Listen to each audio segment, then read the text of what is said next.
How you doing? This is Craig Beck from StopDrinkingExpert.com, the website that helps people with problem drinking issues to escape them without any of the usual struggle and persecution. So if you're worried about your drinking, do yourself a big favor. Book your place on today's free quit drinking webinar at the website, StopDrinkingExpert.com. All right, honesty time. It's been a tough 6 months. It's been a tough 6 months for me personally.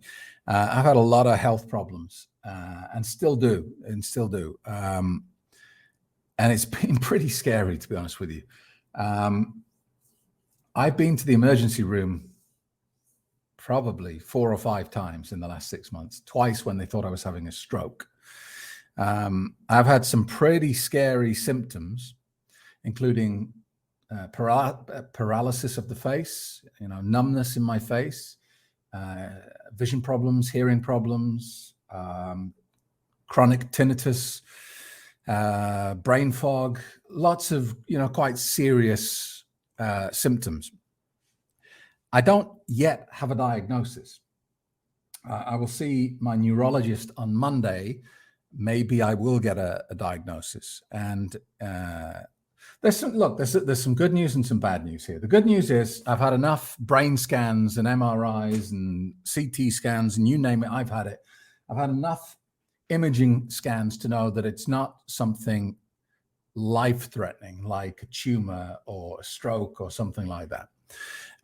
So that's the good news. The bad news is it is something. You don't get symptoms as severe as that and it's nothing. So best case scenario, this is something like TMJ, something to do with the nerves and the joints in my jaw. It could be something in my neck. It could be a problem with a nerve in my neck, or worst case scenario, I guess here, it could be MS.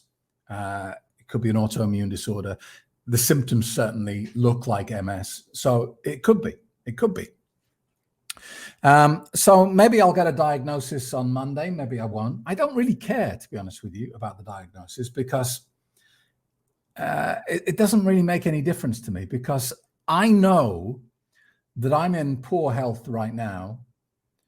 It's my own fault. I know it's my own doing. And I accept 100% responsibility for that. You see, lockdown has had quite a negative impact on my life. You remember the coronavirus lockdowns? Well, before lockdown, I was going to the gym 5 times a week. I was watching what I eat, and I was generally being not 100% healthy, but I was sticking to most of my principles in that area. And then lockdown happened, and I stopped going to the gym and they closed it for like 6 months here in Cyprus. And I just kind of never went back. My membership expired. I didn't renew it. And I just never went back. And I got into this really lazy, unhealthy routine.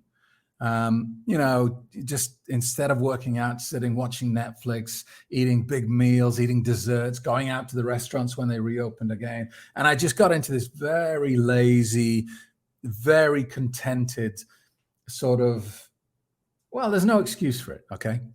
And I don't want you to think that I'm giving you an excuse, this is all because of lockdown, because excuses are worthless.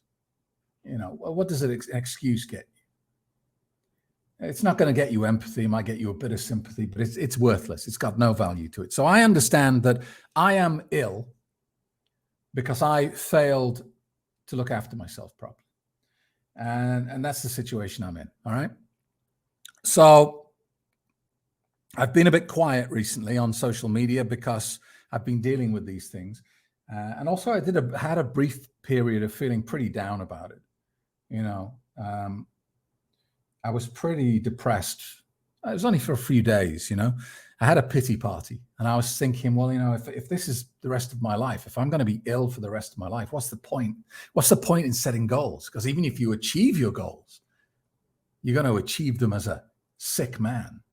It all felt very pointless. And I think probably for about 72 hours, I was a right misery.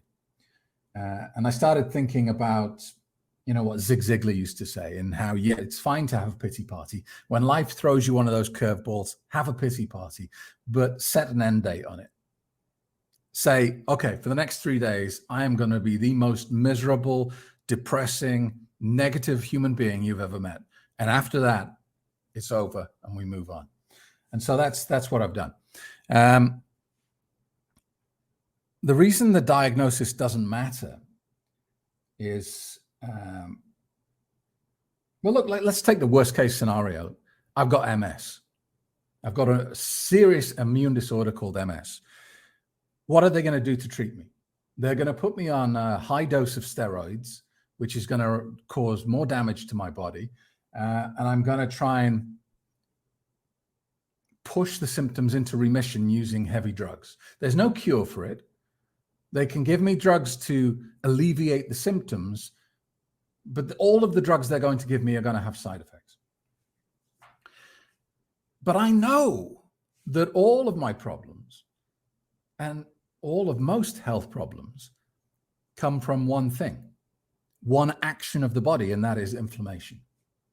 Inflammation causes all of our health problems. And I believe that if you have something like MS or lupus or even allergies, you can control your symptoms and you can push them into remission by preventing your body from having that inflammation response. So this is going to be about diet. It's going to be about lifestyle. It's going to be about exercise. And I'm going to treat this the same way that I treated problem drinking, because autoimmune disorders and health issues are a bit like problem drinking. There's an event horizon. There is a valve moment, a point where you cross it and you can't go back.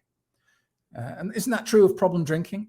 There was a time in your life when you were a normal social drinker and other problem drinkers looked at you with envy. They said, why can't I be like Craig, who can just have a few drinks and leave it? And then at some point, you don't know when, wouldn't it be wonderful if you knew the exact drink where it happened? But at some point in your life, you cross a line and the door closes behind you. And from that point on, you can never go back. You can never go back to being that innocent, naive, social drinker. You'll always be a problem drinker from that point on. So you have a decision at that point. You can cry and you can moan and you can throw a pity party that will last your entire life. And you can strive to achieve the impossible.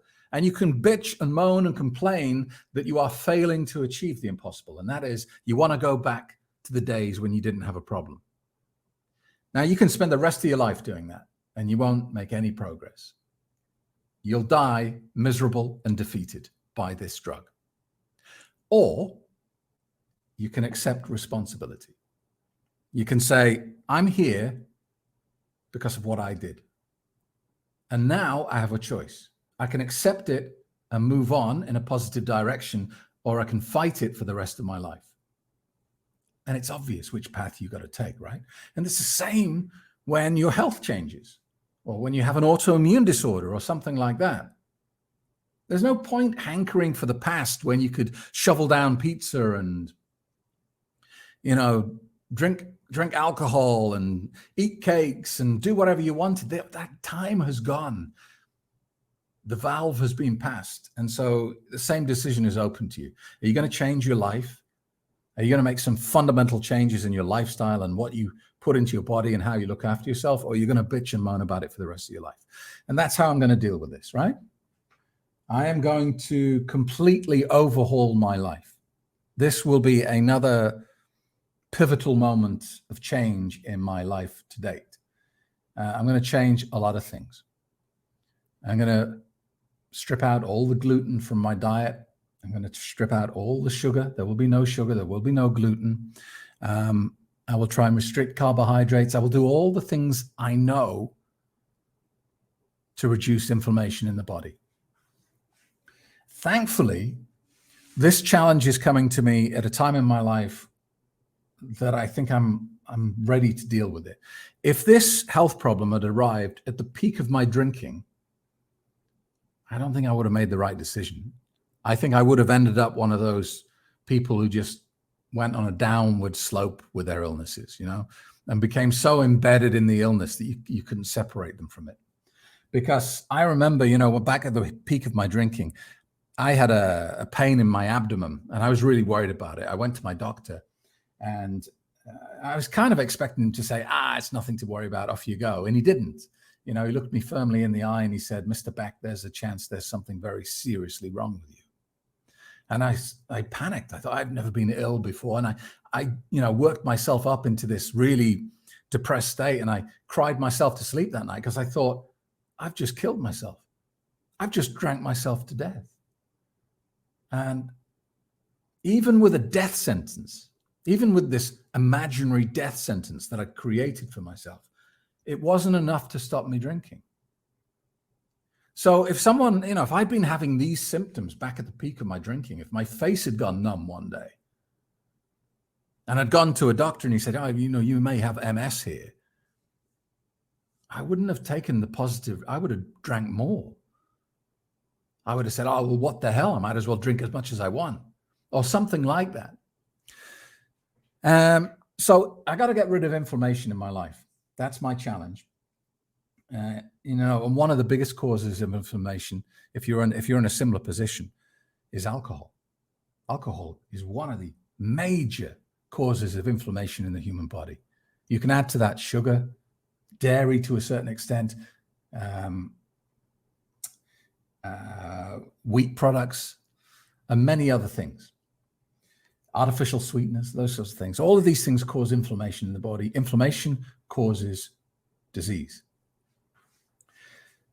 So I wanted to give you an update on that to kind of explain where I am and, what's been going through my head in the last few months, and also why I've been a bit quiet lately. But I've made a decision now, and I will deal with this in the same way that I've dealt with every other challenge in my life. I will beat it, and then I will teach other people how to beat it. Now, I don't know if I'll ever end up getting a diagnosis, but if I have something like MS, or, I know I haven't got lupus because there's a blood test for that. There's no cure for MS. So I can't really say I've beaten it, but what I can do, and I believe this 100%, is with lifestyle changes, I can push it into almost permanent remission. And I hope to demonstrate that to you. And when I'm convinced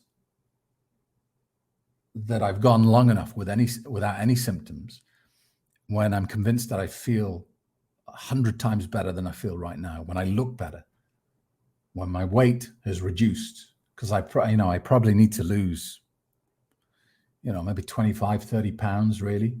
That's what I put on since lockdown. That's crazy, isn't it? So when all that is done, when I'm in a position where I know that I've beaten this health episode in my life, I will start teaching it to other people. That's how I've dealt with everything else in my life. That's how I'm going to deal with this. So thanks for watching. I hope that isn't too boring. It's all a bit me, isn't it? But I thought you'd want to know kind of what's going on. I'll try and get back into the rhythm with these videos. The summer's always difficult in Cyprus because it's very busy with tourists here. But that's just an excuse. You don't want that. I'll do my best to be a bit more consistent with that. And thank you very much for watching.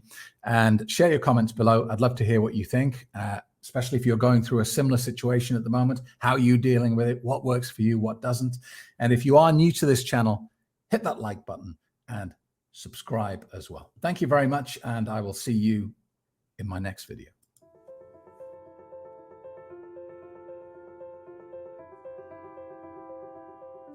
And it's the only drug on planet Earth that when you get a problem with it, they blame you and not the drug. That doesn't happen with any other substance. If you think about it, cigarettes. You tell someone you're addicted to cigarettes, they don't go, oh, you dirty smokeaholic. You're a broken, weak-willed smokeaholic. You're going to be a smokeaholic for the rest of your life. They don't do that. They don't give you that label and say, well, that's it. You're broken forever now. I really consider this because it's different. It's different to anything you can find out there, and it gives you real mental freedom from the clutches of alcohol. I had an email about 6 months ago from a lady. She said, I was thinking about joining your course, but then I've just seen that red wine is good for your heart. How do you defend against that, Mr. Stop Drinking Expert? It was in the meter, right? Yeah, it must be true. And I said, well, the defense against it is it's not true. And that's the biggest defense you can always have.